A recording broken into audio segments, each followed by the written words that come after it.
Avec l'aide de Hachem, bonsoir à tous et à toutes.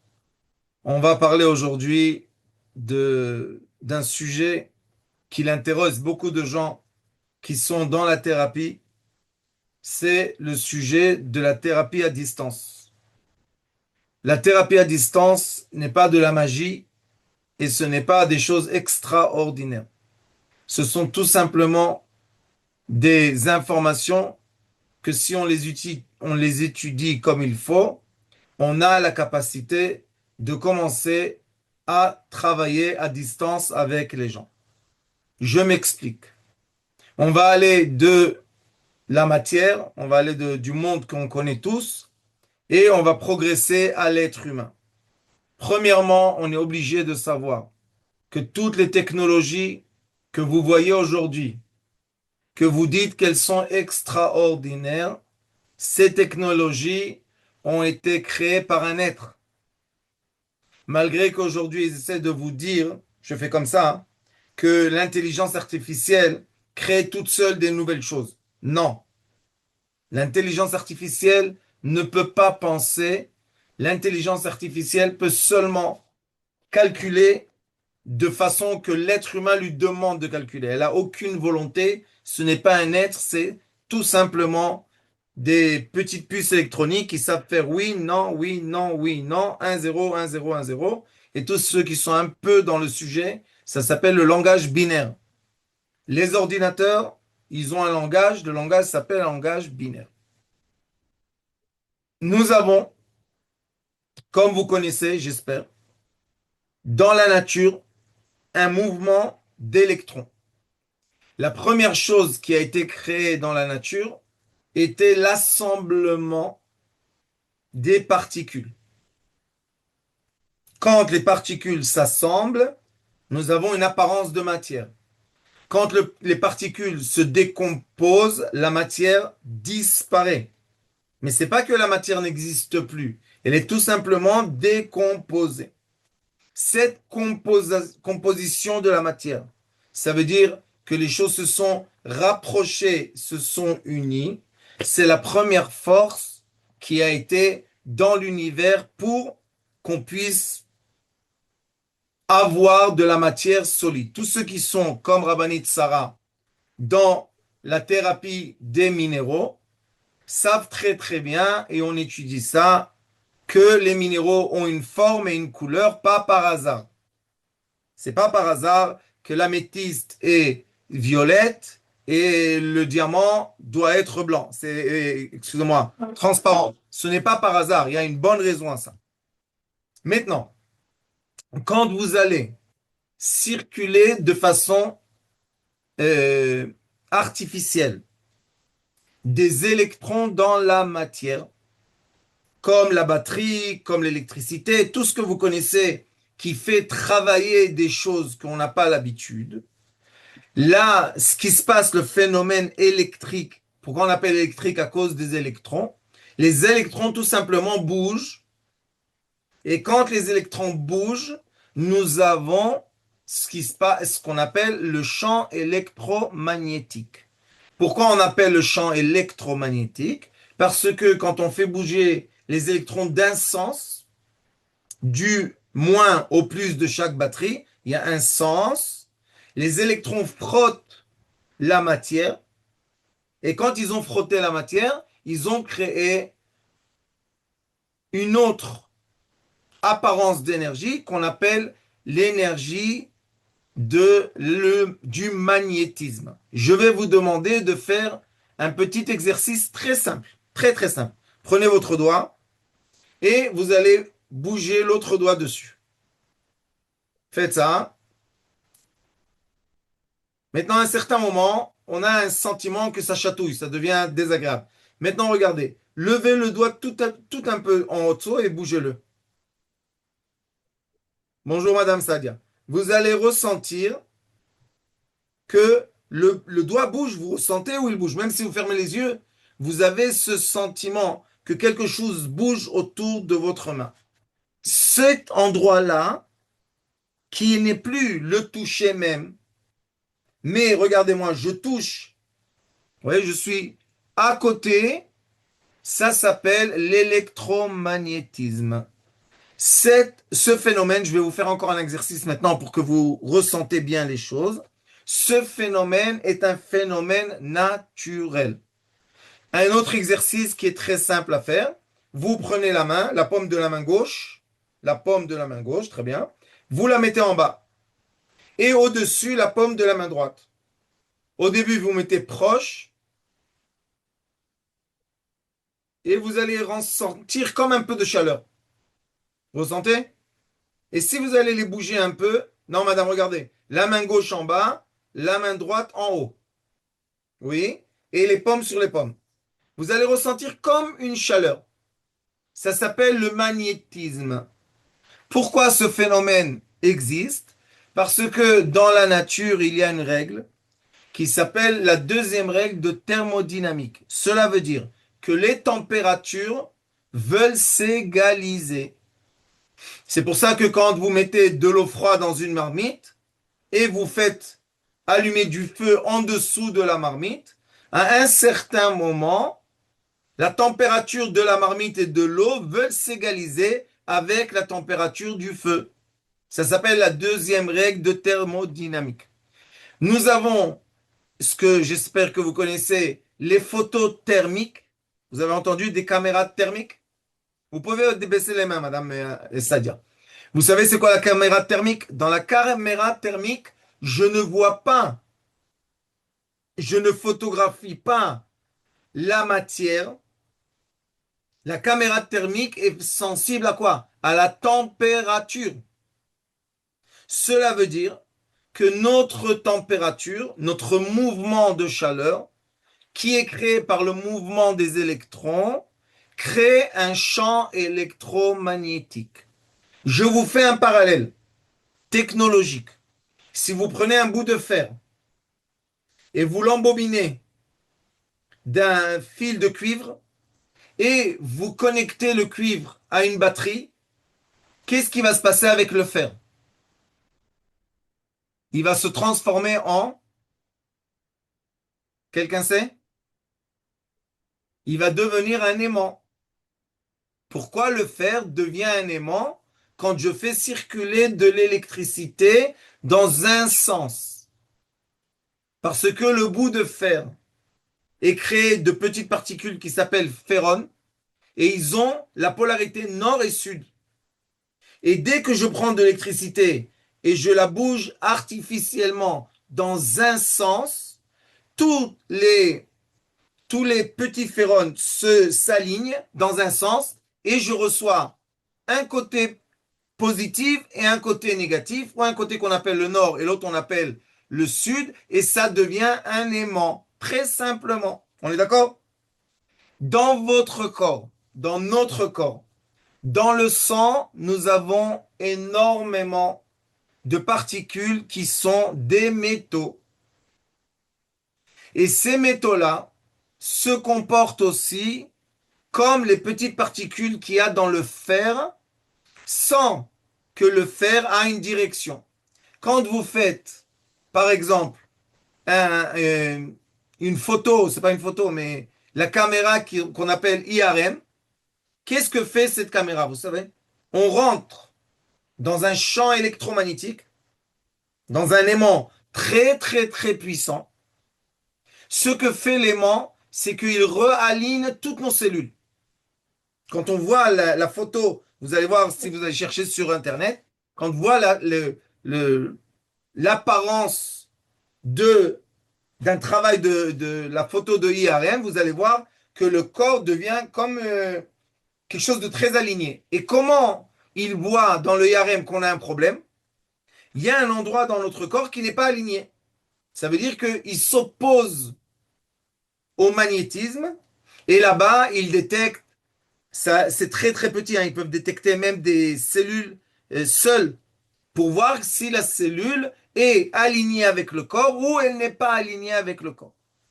Donc on voit, avec des preuves très très simples, que l'être humain n'est pas seulement un fonctionnement biologique, mais le mouvement du sang le mouvement des électrons pour attacher tout ce corps-là, pour qu'on soit quelque chose de solide, c'est un mouvement. Quand le mouvement s'enchaîne, ça veut dire que toutes les roues s'enchaînent, nous avons une montre qui marche très bien. Quand est-ce que la montre commence à ne pas bien marcher?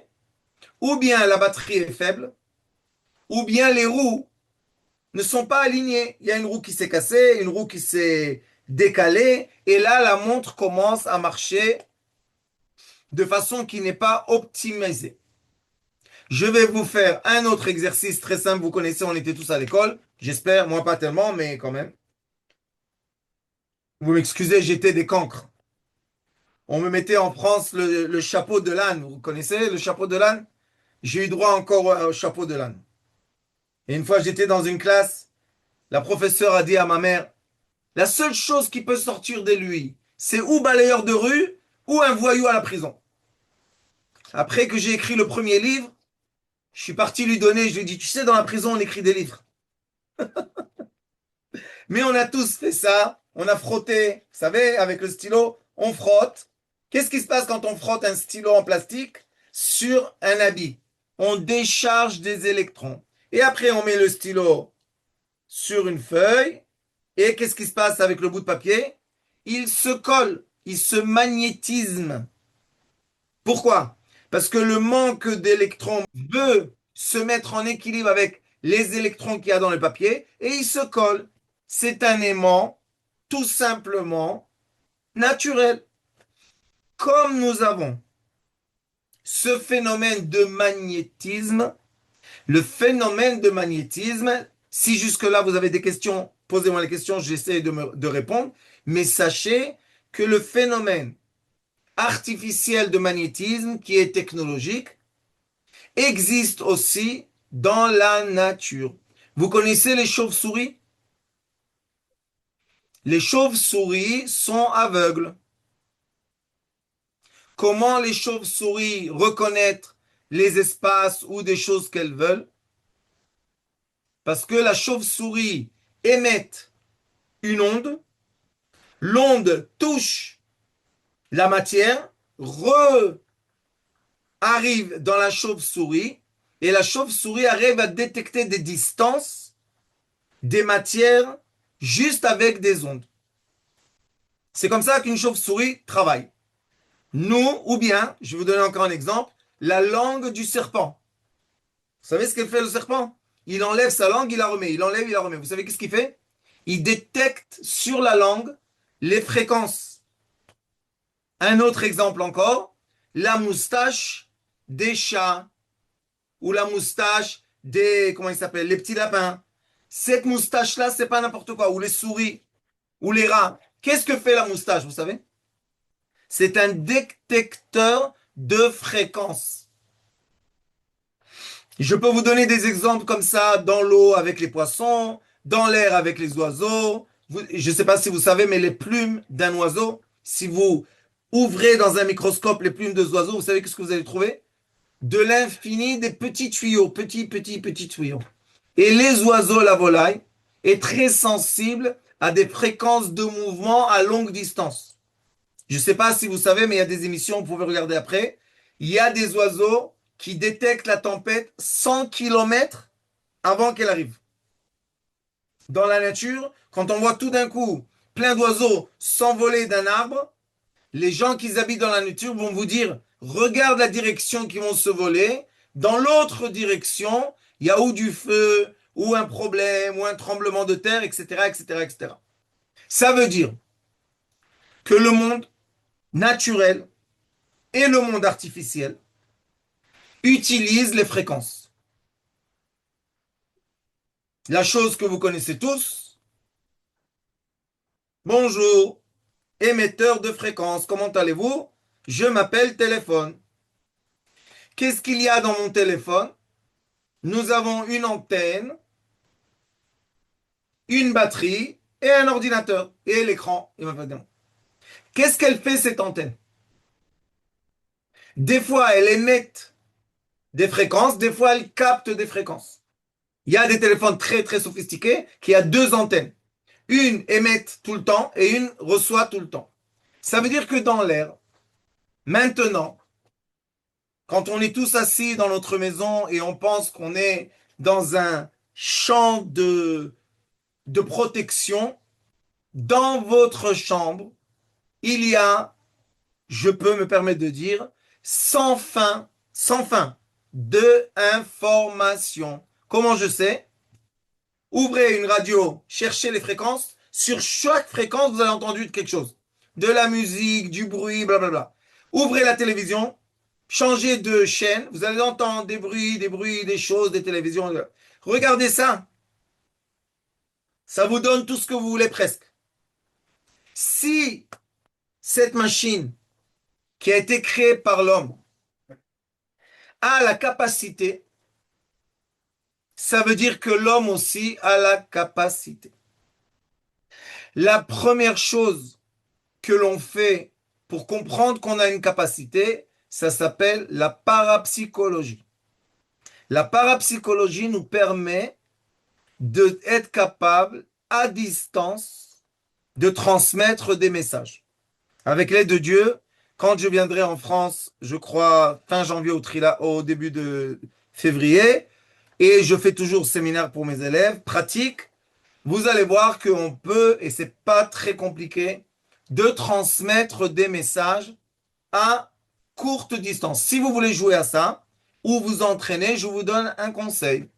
Vous prenez 5 cartes avec quelqu'un que vous connaissez. Une carte, il y a une forme de rond, carré, étoile, triangle et rectangle. Ce sont des formes que automatiquement on les connaît. Vous levez la carte, vous regardez, juste vous observez la forme. La personne en face de vous doit ressentir ce que vous voyez. Pas deviner, parce que deviner, ce n'est pas de la parapsychologie, mais ressentir. Un degré encore plus développé de ça, ça s'appelle la l'hypnose. Dans l'hypnose, on se transmet des messages sans se toucher et sans parler. Il y a des degrés encore plus élevés qu'on peut vraiment, avec la pensée très alignée, on peut envoyer des messages à distance. Comme vous connaissez sûrement qu'on vous a dit que la pensée crée la réalité. Vous connaissez cette chose? Et qu'est-ce qu'ils vous disent? Tu dois imaginer une réalité pour la voir. On connaît? Je vais vous donner un exemple que vous avez tous vécu. Quand on veut acheter une voiture, une certaine voiture, disons Peugeot, je ne sais pas comment ça s'appelle, blanche. On a décidé qu'on l'achète. Vous savez qu'est-ce qui se passe? Toute la rue est pleine de cette voiture Peugeot blanche. Où elles étaient hier? Les Peugeot blanches, ils étaient où hier? Ils étaient dans la même rue. Pourquoi je n'ai même pas fait attention? Parce que mon intention me connecte à des choses et ne pas avoir d'intention, ça me déconnecte de la majorité de la réalité. Votre cerveau enregistre tous les messages qu'il reçoit par les 5 sens. Tout est enregistré. Rien n'échappe. Alors pourquoi quand je retourne de chez moi à la maison, disons j'étais au travail, je retourne. On me pose une question. Combien d'arbres il y avait dans ta rue? Qu'est-ce qu'on répond? J'ai jamais compté. D'où je sais moi. Combien de feuilles il y avait sur un arbre? Personne ne peut répondre. Vous savez pourquoi? Parce qu'on n'y pense pas, on n'est pas connecté. Mais si j'hypnose la personne et je lui dis, tel jour et tel jour, tu étais dans telle rue, oui, combien d'arbres? Tout de suite, il donne la réponse. Combien de feuilles il y avait sur l'arbre? Tout de suite, la réponse. Qu'est-ce que cela veut dire? Cela veut dire que la capacité de recevoir des informations ou la capacité envoyer des informations existe chez chacun de nous. Ou bien vous connaissez un terme que je vais vous dire, ça s'appelle l'intuition. Vous connaissez ce terme? Je parle avec quelqu'un, je sais qu'est-ce qu'il veut. T'es un voyant, ça veut dire quoi? Je sais. L'intuition, on appelle ça le sixième sens. Sachez que tout cela, ce sont des choses qu'on peut expliquer, on peut s'entraîner et on peut être capable de le faire. Comme la majorité de mes élèves que je leur ai enseigné des techniques de thérapie à distance, ce sont des gens qui étudient avec moi beaucoup d'années. Donc, ils ont une grande valise d'informations. Alors, on a vraiment réussi. Même Gila, je crois qu'elle a, je ne sais pas si on peut appeler ça un livre, mais elle a assez de cours qu'on a écrits que je donne des exercices pratiques à développer la thérapie à distance. C'est pour cela que oui, on est capable. Comme je suis sûr que vous avez vu sur un des réseaux que aujourd'hui ce n'est plus de la magie qu'un docteur est dans un hôpital à Paris et il fait une opération à quelqu'un en Chine. Vous avez vu la technologie? Personne n'est étonné. La première fois qu'ils ont fait ça, ils ont dit wow, incredible. Mais après, ils ont dit oui, ça passe par Internet, par Elon Musk. Il vous dit tous les noms secrets et ça marche. Question. Si un petit bout de fer avec un peu de minéraux a la capacité de émettre des informations, les recevoir et bouger, l'être humain, qui est la création la plus élevée et la plus intelligente sur Terre, n'a pas cette capacité. Bien sûr qu'on a la capacité. Mais plus le temps passe et plus on nous abrutit. Je vais vous dire quand est-ce la première fois on nous a abrutis. Quand ils ont commencé à donner à tout le monde les petites calculatrices. Vous vous rappelez? Les petites calculatrices. Oui. Quand nous on était jeunes, il n'y avait pas de calculatrice électrique. On devait calculer dans la tête. On savait multiplier 6 numéros avec 6 numéros et vous donner la réponse. Aujourd'hui, les enfants, deux chiffres. À deux chiffres, ils sont pas capables de calculer. Attends, qu'est-ce qu'il y a? Attends. Juste qu'ils disent attends, nous on a déjà calculé. La calculatrice, qu'est-ce qu'elle a fait? Elle a rendu le cerveau fainéant. Et après, ils nous ont fait la deuxième blague, c'était mémoriser les numéros de téléphone. Aujourd'hui, presque personne se rappelle du numéro de téléphone. On doit se rappeler comment on a enregistré la personne. Mais même moi, vous me demandez, c'est quoi ton numéro de téléphone? Je dois ouvrir le téléphone pour regarder quel est mon numéro de téléphone. Ça veut dire que plus l'être humain accepte de s'appuyer sur des béquilles, et plus l'être humain est handicapé. Et l'handicap fait deux phénomènes qui sont problématiques. Le premier phénomène problématique de l'handicap, c'est que le cerveau n'utilise plus ses capacités.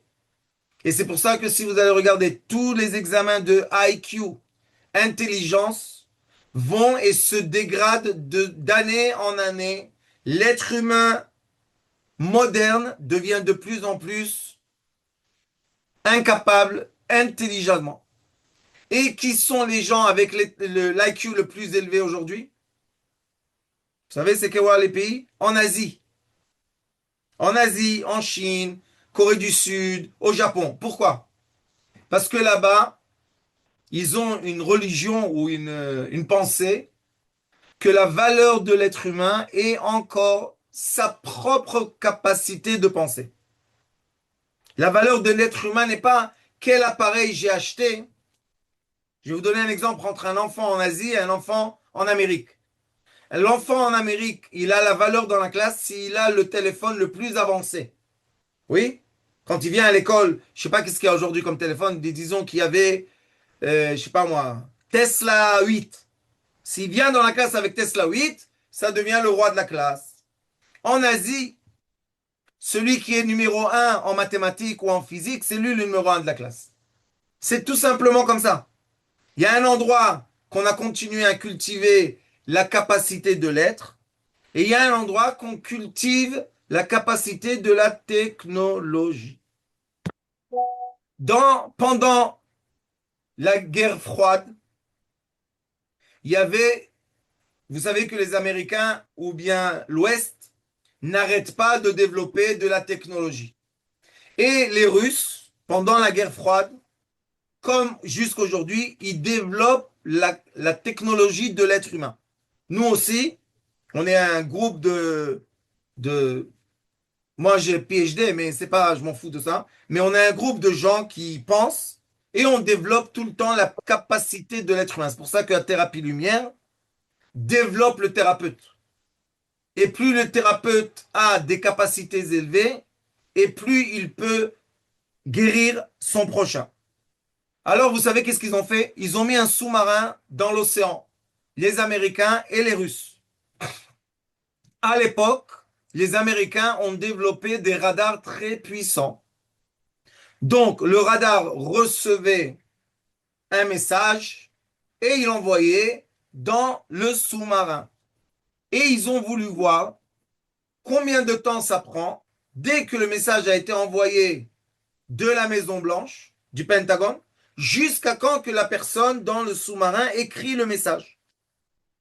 Et ils ont testé. Il y avait un délai. Il y avait un délai parce que s'il y a de la distance, s'il y a l'eau, il y a le sous-marin, ça empêche. Et les Russes, vous savez qu'est-ce qu'ils ont fait? Ils ont utilisé la télépathie. Pendant que le monsieur en russe écrivait en Russie, le monsieur en même temps, real time ça s'appelle, le même temps, la personne dans le sous-marin russe écrivait ce que l'autre écrivait.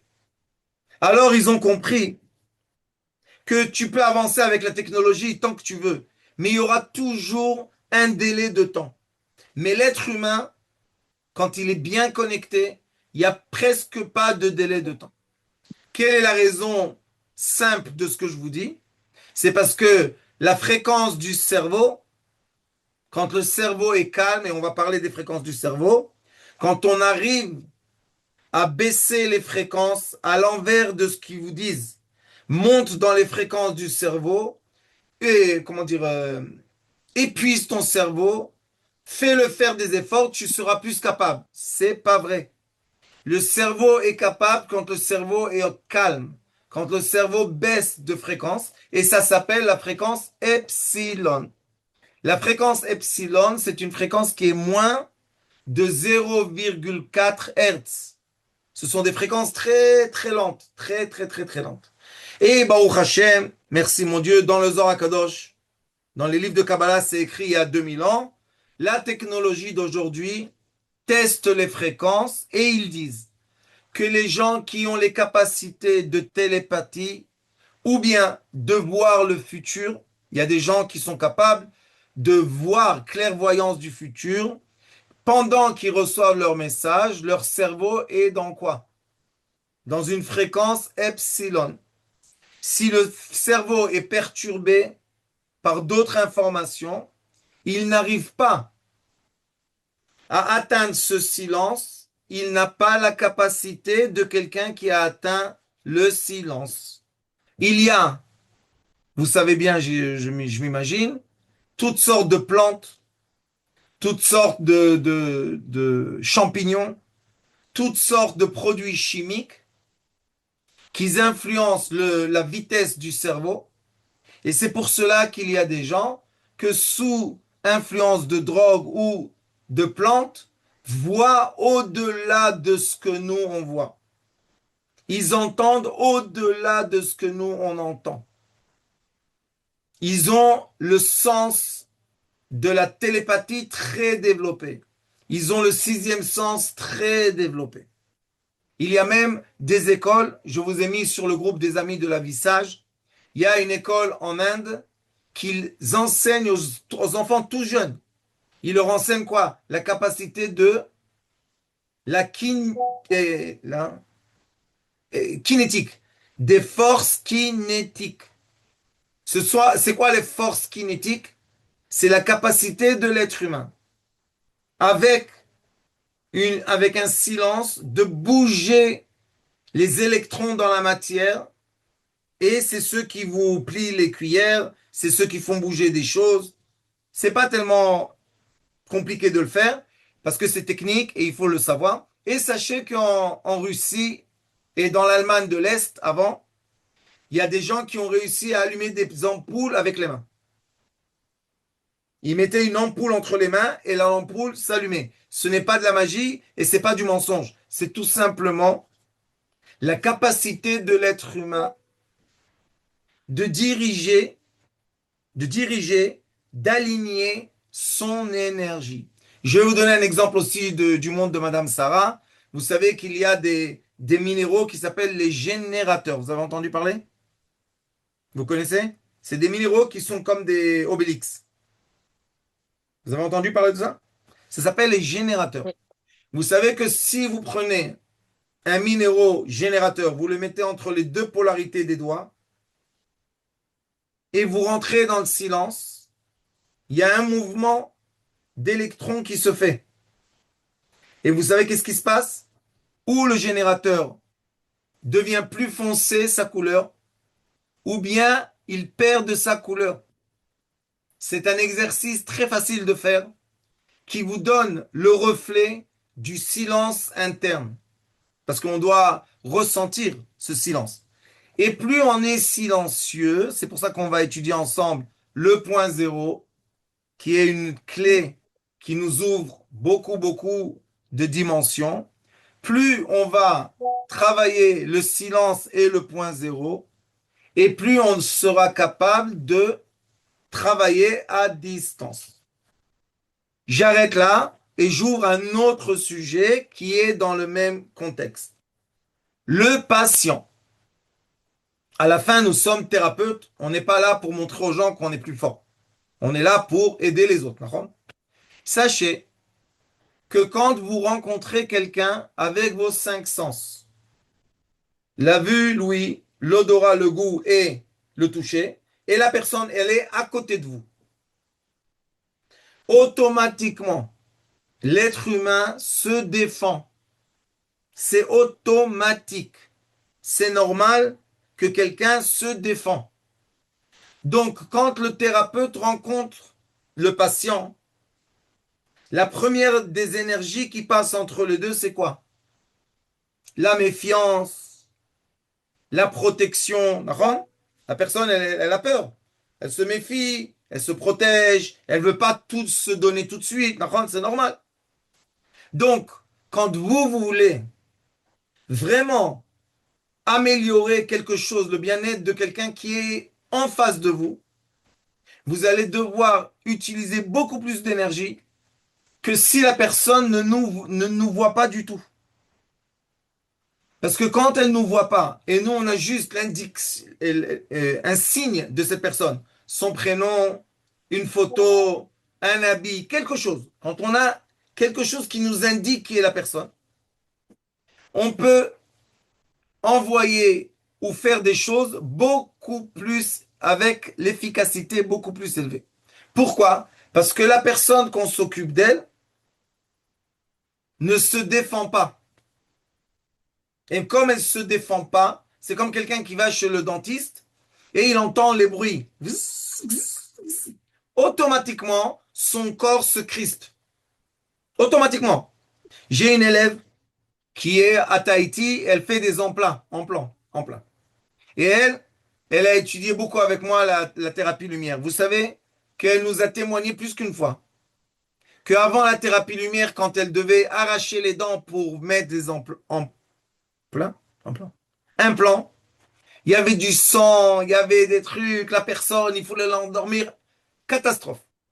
Elle a dit après la thérapie lumière, elle dit les dents sortent des fois sans saigner.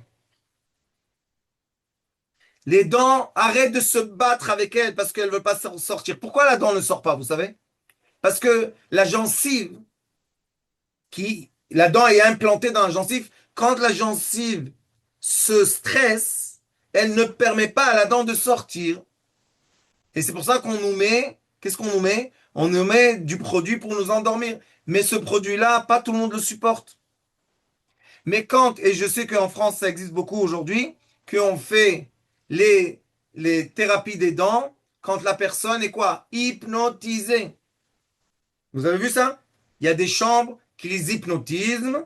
Et quand la personne est hypnotisée, comment je sais qu'elle est hypnotisée? Il n'y a plus de résistance. On touche la personne, elle est complètement décontractée. Elle est décontractée, vous enlevez la dent, comme si vous enlevez un maïs, vous le sortez du maïs. Simple. Alors on voit que l'efficacité de la thérapie à distance, et on va vous enseigner des exercices, évidemment. Ça va, Anissiam, que la thérapie à distance est une thérapie qu'on appelle les thérapies soft, douces. Je ne sais pas si qu'est-ce que vous avez étudié dans votre vie en tant que thérapie, mais tous ceux qui ont étudié les thérapies alternatives savent très très bien que nous avons des thérapies très douces et des thérapies qui sont moins douces. Exemple, l'acupuncture n'est pas une thérapie douce. Parce que dans l'acupuncture, je dois vraiment piquer la personne. C'est vrai qu'il y a des acupuncteurs, des gens qui sont très très doux et vraiment, ils rentrent l'aiguille, tu sens rien du tout. Mais il y en a qui mettent le petit tuyau, ils donnent le petit coup, ça rentre dedans, ça nous fait un peu mal, on sursaute. Donc c'est une thérapie qui fait quoi? Qui rentre dans le corps, qui attaque le corps. Mais il y a les thérapies douces, comme par exemple le magnétisme, qui est reconnu en Europe comme thérapie, et c'est même payé. Les magnétiseurs, vous savez qu'est-ce qu'ils font? Quand ils mettent leurs mains sur vous, ils ont ce silence interne qui fait bouger les électrons de façon juste et alignée. Et tout ce qu'ils font, c'est qu'ils viennent sur l'endroit qui fait mal, il y a un désordre, et ils mettent de l'ordre. C'est tout. Pas plus, pas moins. Et quand on utilise cette capacité, les gens qui regardent de côté, ils se disent, ah, quel effort il fait. Au contraire, minimum d'effort, maximum d'effets électromagnétiques. Et ça, c'est des choses qu'on peut étudier, des choses qu'on peut pratiquer, qu'on peut s'entraîner et arriver vraiment à des résultats qui sont magnifiques. Il y a une vidéo, deux vidéos, que on me met les électrodes du neurofeedback et j'éteins mon cerveau malgré que je parle. On voit toutes les fréquences, cerveau presque éteint. J'ai fait ça aussi avec EMG, le test IMG. Vous savez c'est quoi? Le mouvement des neurones dans le cerveau. Pendant l'examen, le test qu'on m'a fait, le docteur a dit à ma femme que je suis mort, je suis en train de mourir. Alors ma femme leur a dit, attendez, attendez, je vais lui dire de sortir du point zéro. Alors elle a dit, comment vous dites qu'il est mort? Il parle avec vous. Comment il est mort? Et on dit, bon, vous pouvez partir à la maison, faites-nous plaisir, on va vous envoyer les résultats plus tard. Parce qu'ils ne comprennent pas comment quelqu'un a un cerveau qui est endormi et il parle. Mais on peut le faire. C'est pas extraordinaire. C'est tout simplement comme faire le grand écart. Question. Est-ce que tous les êtres sur Terre peuvent faire le grand écart? Au potentiel, oui. Ça dépend si on s'entraîne. Si on ne s'entraîne pas, les muscles sont figés, donc ils ne sont pas flexibles. Mais si on s'entraîne, faire le yoga pendant, je sais pas quoi, 1 an, 2 ans, à la fin, on fait tous le grand écart. Et vous allez voir comment on voit sur l'écran le cerveau, le mien, s'éteindre. Et après, j'ai pris une jeune fille super agitée. Vous voyez ce qui se passe dans son cerveau, vous imaginez même pas. Les pleins d'enfants, il y a aujourd'hui HD, HD, dadadé, blablabla, blablabla, tous les lettres qu'ils veulent, juste pour dire qu'ils sont hyperactifs. Ces enfants, quand vous leur mettez les électrodes, c'est un carnaval de 14 juillet. Bah, bah, bah. Juste à côté de moi. Je me suis mis dans le point zéro. Elle est rentrée dans le point zéro. Vous voyez tout le bruit. Hop, hop, hop, hop, hop, hop, hop, hop. Et elle s'est alignée. Donc, ce sont des choses qu'aujourd'hui, avec les technologies, on peut vraiment prouver. Des fois, moi, je montre ça avec des photos de... J'ai une caméra thermique. Tout simplement, je photographie un endroit de douleur, normalement c'est très très chaud.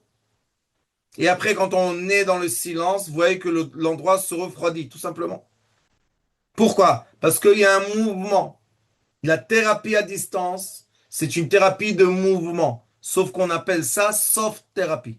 Ce sont des mouvements dans des particules très très très petites. Et très important, s'il vous plaît, on n'enseigne pas du judaïsme, ce n'est pas une école de personnes religieuses. Il y a quelques élèves ici qui sont, ils me suivent quelques années. D'accord, Alexandre, on n'est pas une école de religion et on ne parle pas de l'être sublime juif. Non, pour nous, tous les êtres sont devant Dieu la même chose. Et c'est pour ça qu'on s'occupe de tout le monde.